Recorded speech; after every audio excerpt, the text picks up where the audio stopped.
Yes, we are recording. Hey, Excellent. John. This is Calais here, and we have John Wolf on the other side. Today's topic is going to be around work. Yes. Work, we don't spend time thinking about what work means, but we certainly know how to go after it, be in it, but not spend some time thinking about what work is in general. So John and I have spent some time thinking about it, talking about it, being in work, out of work, looking for work. So we decided we'll do this today. My background is sociology, medical sociology. I teach statistics and sociology. I'm a humanist, so my angle comes from a wider perspective. And John Wolf is, go ahead, John. Yes. I am a facilitator. I teach team building and leadership skills at a Ropes Challenge course in Nashville, Tennessee. And I also live in Gainesville, Florida, where I am in the process of finding work down here. And I met a woman the other day who's an activist, and she works for an immigration rights coalition. And I asked her, what led you here? And she said, I have a non-traditional path. And I really like that struck a chord with me because I've done a lot of things. I come out of a blue collar family and went to a trade high school where I was an auto mechanic, and then stumbled my way through college after dropping out numerous times to finally get a communications degree. I was a news director at a radio station, got onto some NPR stuff, and now I'm looking at a job teaching English. So I definitely have a non-traditional path in my work life, but that's a short version of who I am and what hopefully I can bring to this discussion. Because you also write music, you make music, you teach music, and you're delightful. I openly admire you, and you know it. Well, thank you so much. I appreciate the compliments. Yes. And ditto, my friend. Thank you. Yes. So work. Yes. So we like I said earlier, work, we generally see it as an exchange, but it is a lot more deeper than that. But it is an exchange where we contribute to its society, right? If you think about work in a relationship, when you bring in the money or you have a say in the relationship. So here in a relationship with society, when we work, every job helps somebody else in society. There is no job that doesn't do it. The policeman, all the way to the soldier, to the janitor, we all help somebody else, help society. It helps us give us space and place. You may or may not need it, but a place and space, like a right to have that. That is the traditional path you mentioned a second ago. This is so deep to the point some societies treat work as an expression of God. The Protestant work ethics come in, like if you make money and you have wealth, God is good to you. And that's the way one of the translations of that Protestant work ethics. So early work around farming, if you don't work, if you're not wise about work, life can end. And because of this complex relationship, assessing value of work, when it is undervalued, we feel really, really bad. People don't stay in jobs, not necessarily of income, but because of feeling valued one way or the other. And sometimes when we are overvalued, we might feel joy for a minute. But when that overvaluation goes away, like when we retire, like physicians who retire, usually within the year, most of them die. And then in all of this context, when you put an artist in there, which you are part of, that they constantly struggle with the value of their work. What do I contribute to society? It's hard for artists to see that they make society more beautiful, more meaningful by just doing what they do. In some cultures, I think even today, we think it is spiritual. Because the ultimate punishment if you don't work is like you're a bum, you're a scum. And even when we put people in prison, one of the punishment is you don't get to work. It's a very interesting juxtaposition we have in society. And then we peg our identity, like I said earlier, we think we are our work. Like I'm a professor, I'm a doctor, I'm an engineer. No, those are the jobs that we do. And It because, ties in with go ahead. it ties in with our identity too, because That's right. for the longest time, as I worked my way through different careers, it's like, oh, I am the bus driver and this is my role, and I have Mhm. been a bus driver, or I'm the musician and, my job is to get the gigs and entertain the audience and such. And people kind of look to me to fulfill that role. And society, in some ways, exactly like you say, oh, you're a doctor. Oh, let's give you a little extra, honor, I suppose, versus, and then how we feel about ourselves, doing this role. Because oftentimes someone's not happy with a job and they'll go like, this job sucks, or they get into a career because their parents or society says, hey, you need to be a rock star, you need to have a lot of bling, you need to be a rap artist. Mhm. And so that way you can get some respect and get the women and get the money. Mhm. And then, getting into that field, you find out, oh, it's not as easy as it looks on television. There are a lot of people who want to do that. And so finding that richness in the pursuit, as well as, the happiness within ourselves, not just what society says society values it or not. But it's like getting in touch with um, that internal reward, I think is important. And I really appreciate what you said about, how some way to look at it is as a spiritual pursuit. We have talents and we have gifts, and those that we enjoy. I read a gentleman named Richard Bowles. He wrote this book called "What Color Is Your Parachute?" and he updates it every year. He did for a long time, and he said, if you're serving a higher purpose, God, if you will, then and you have many talents and skills, the ones that you enjoy are going to be the ones that come out the best. And not everyone can do that, though. We don't always have a choice when you've got bills, when you've got, the wolf barking at your door, so to speak. You have to take whatever you can get. Like during the Depression in the 1930s, people would be, whatever the job, they're so scarce. I'll be happy to take it. Did you want to say any more, Calais? Yeah, yeah. I mean, this fits right into like stuff you're talking about, right? It is. It Mm. gets all of these complications. We have to somewhere in there find gratitude for the job, but the deeper place is being in gratitude for being the self. Because work Yeah. has gotten also a lot more complicated when work is contract work. Our relationship to work gets really weary, and then the way workers are seen by managers and workers are seen by stockholders. So those things, work takes on a little convoluted meaning. Hmm. And We then, get, go ahead. go ahead. We get more distant from, the practical, and right then and there, seeing the effect of our work. I was watching this video on YouTube about the history of work, and in early civilization it was what you mentioned earlier. It was all about survival. We need to find food. That's my work.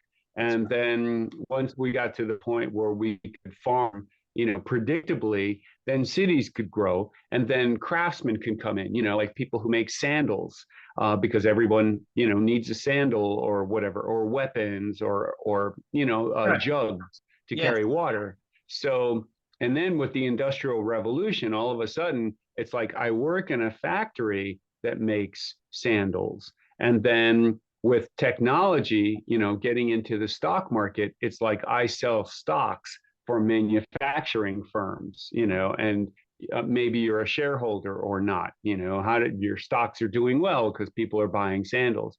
But we are far, far removed, many of us in today's highly technological and modern society, from seeing those kinds of direct results. That's brilliantly put. I often even say in the United States is perhaps the only place where a passion can get you a paycheck. Um, most other Yeah, places, developing countries, it is work. And I wanted to bring in, this is a perfect time to bring in the concept of ikigai. So the yeah, Japanese talk about, the ability, what you're good at, to what society needs, what is your passion, and what brings you money. And putting all of this, maybe I'm missing a couple of concepts, but putting all of these concepts together and coming to at peace with where you mm, are. And it's like I said, it's gotten trickier and trickier the further removed we are from the product of our work. So teachers apparently have the best work satisfaction. I believe it is for those reasons. They mm. deliver it and they see the gratitude in the children's faces. Although we, as a society, I think in the US, we bully them and we treat them bad and we underpay them. I believe in Finland, they have the highest paid jobs, something like that. And then craftsmen, people who actually do work, build, woodwork, when they deliver their product. There is a little, I don't know if it is for real or a concept, but they call it the Jesus concept, where Jesus was a carpenter. He did something with his hands and he delivered it, and he could touch and feel what he Right. created. Sure. And Psychologist doesn't, mhm, right? right. So sometimes, like, I don't necessarily see while I teach, I do get it when a student gets it. Mm, That's just incredibly rewarding. Um, absolutely.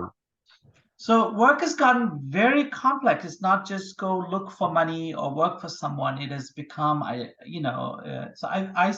hoping people who are listening will somewhere in there take that this work is not just putting in resumes and scoring an interview or scoring a job. It is a lot more deeper than just Yeah. work. Yes. And the ikigai is a great concept, because we start to look at what gives our work meaning and what gives our lives meaning. And Mhm. a lot of times, and you've heard it before, where people will say it's not just the product, but it's the relationship that we have with people. It's Right. not just the money. I heard a psychologist say it very simply once. She said, the things that make us happy, three things, if we have something bigger than ourselves, that we can put some energy towards, and if we have connections with other people, and if we have something to look forward to, so I have come to this. It's not a full theory yet, but I've noticed as I have been applying for different jobs, and I have a college degree. I basically have a 4-year degree, and I'm smart enough. The other thing is that I'm older, so there's a certain amount of, like, either ageism or a certain amount of, I've got to keep myself going in a way where I'm thinking positively about what I can bring to the table. But I have it, and there are college grads coming out every year, who are also looking for work. I have this idea that maybe there really isn't enough work to go around, with technology, artificial intelligence, robots in factories and such, to where some people get paid a phenomenal amount of money. Like if you're a movie star, you might get 1 million or two or three or five for a movie. But if you're forced to work at McDonald's, what are you going to get? $12, 11, 10, 12, $15 an hour. But And go ahead. if at all, because the minimum Yeah. is still ridiculous. Go ahead. And it's unfortunate because it shows the value of, like, how well you can play this game, how well you can take your skills and market them, or the connections that you make. If you know somebody, they say now, like, to find a job, it's not just putting in an application online through your computer. It really helps if you know someone and you have a personal name or a personal referral of someone who works in that company. So it still comes down to, your connections. And I heard somebody say once that your net worth is your net work. So by networking, and connecting with others, we enhance our ability to number one, build some sort of a life raft, a social life raft for ourselves that also fits into the world of work and help us find jobs Ooh, I and like hopefully that meaning in worth, all those other things. What's that? worth being related directly to network. I mean, Hmm. you're connected with is the network. Oh, that's brilliant. That's making my mind go like, wow, it's Hmm. fireworks. Cool. I have to take just a short break to cough, so excuse me just for a moment. Okay, I'm better now. Thank you. I'm getting over a cold. There is a pause stop button. Okay. So work is phenomenal for all these reasons. It's spiritual, it's identity, it is, is it tangible to our belonging to society, our relationship with society. And then on top of it, we are intrinsically aware of it because we don't let prisoners work, right? Mm, It's a right. punishment in society. Um, and at the same time, it can be spiritual in a way that if you're not aware of it, it takes away meaning, and then we suffer when we are not aware of all of these things. And it's partly why I think you and I are interested in doing this, that not taking this in its depth, then when we are without a job or without a traditional path, we seem to like suffer in the midst of it.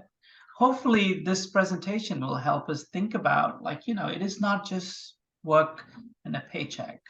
It is so much more than that, and to come to peace with it. And those will be my closing thoughts on this topic. And your turn, John.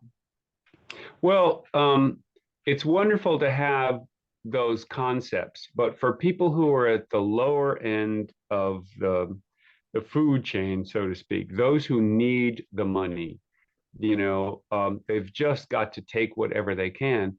And as far as jobs, and the wage level has not risen Mm. in our society nearly as much as the profit level for those who are able to have stocks and shares and such with certain companies. And they're saying that As more a so nation, now. that is true as a Say nation. again? That Mm, is true yeah, as a nation. GDP has continued to grow. The wage stagnation, it stopped, like leveled off, like GDP went up and it leveled off right. and it hasn't matched income. I still think there's enough money for everybody to go around.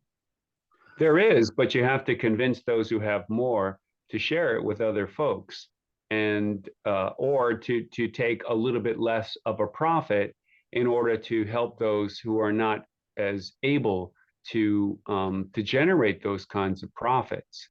And that's back again to spirituality and concepts of not only my work, my connections, my meaning in life, but our connections, our families, our people.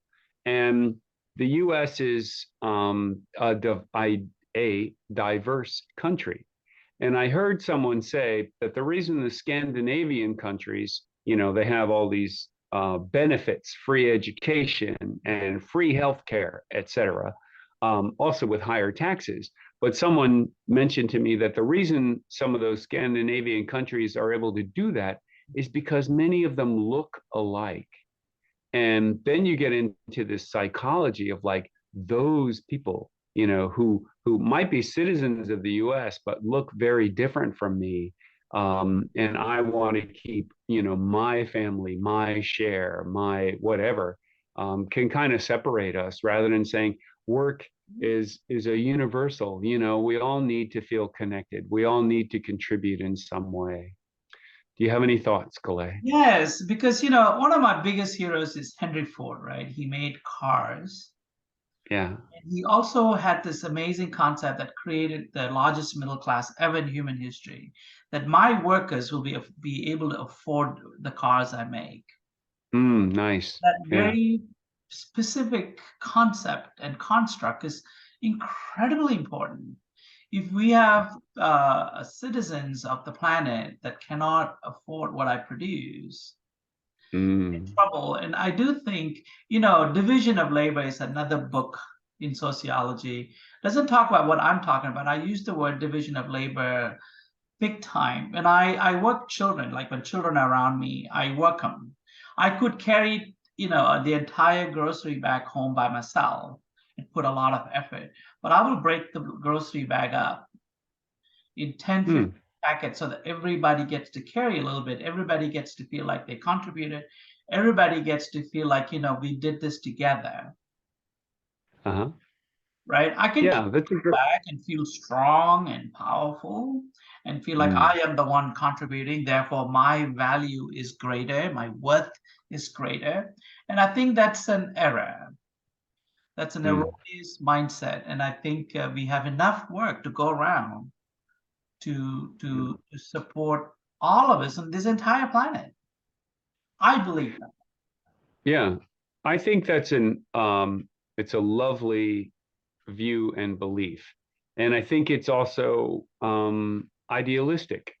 Because when we look at inflation, let's say, and people who have to, again, are forced because they have no other options to Mhm. take a job at McDonald's. Not that necessarily that McDonald's is evil, but I've also heard that there are people who are working like two and three jobs, trying to make ends meet. And for those who can't, you know, um, they wind up depending on their relatives or wind up living under a bridge or work is kind of the topic alone is I think quite valuable, for all of us to look at, what gives my work meaning, what meaning do I bring to my work.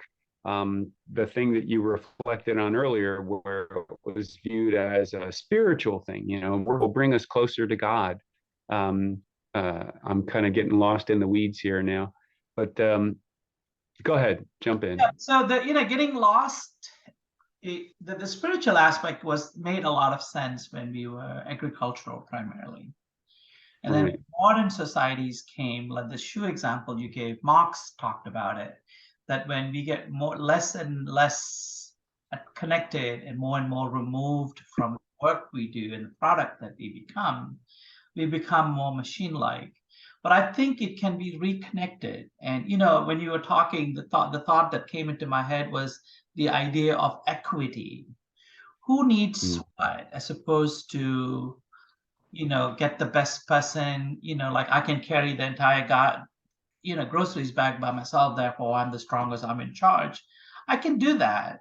But there is a sense of equity. How do you keep the sense of belonging? How do you continue to do that? While, earlier you made the comment in Scandinavian countries, people look like each other, was a little bit easier. There's some truth to it.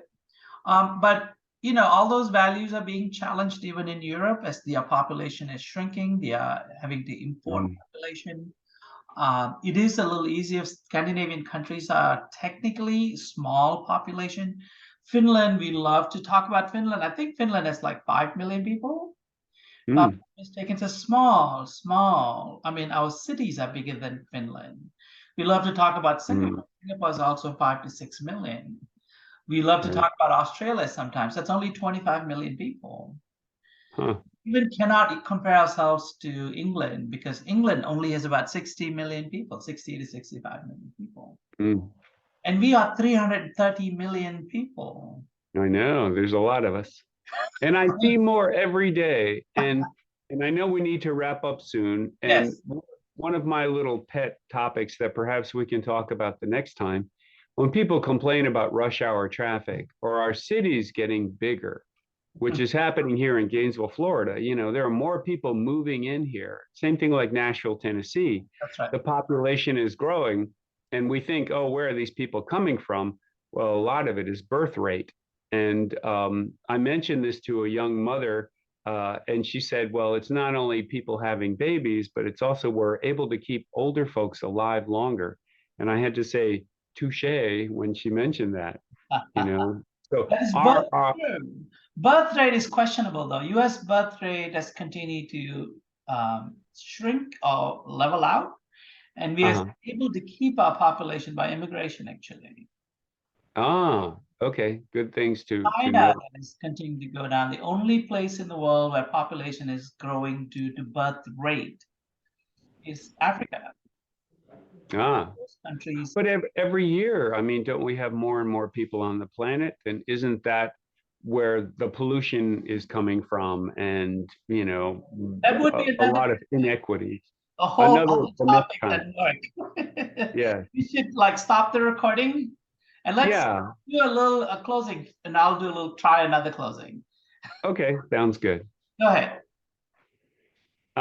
So we've covered a lot of ground, and we need to continue this conversation the next time. And I appreciate everything that you bring to the table, because obviously you've got a lot of thought into this and a very broad um, understanding and background in it. So I really appreciate it. So thanks for inviting me today. Thank you, and it's I love your observations. I love your choice of words. Like I wrote down network and net worth, and it's a Yeah. play of the mind. So I love your mind. I love your brilliance. Ditto, my friend. And hopefully we'll pick up another topic. Our topic, wrapped up, and we were spilling into other topics. We'll pick another topic next time. Thanks for listening in. Hope to see you all next time. Peace. Peace. Bye bye for now.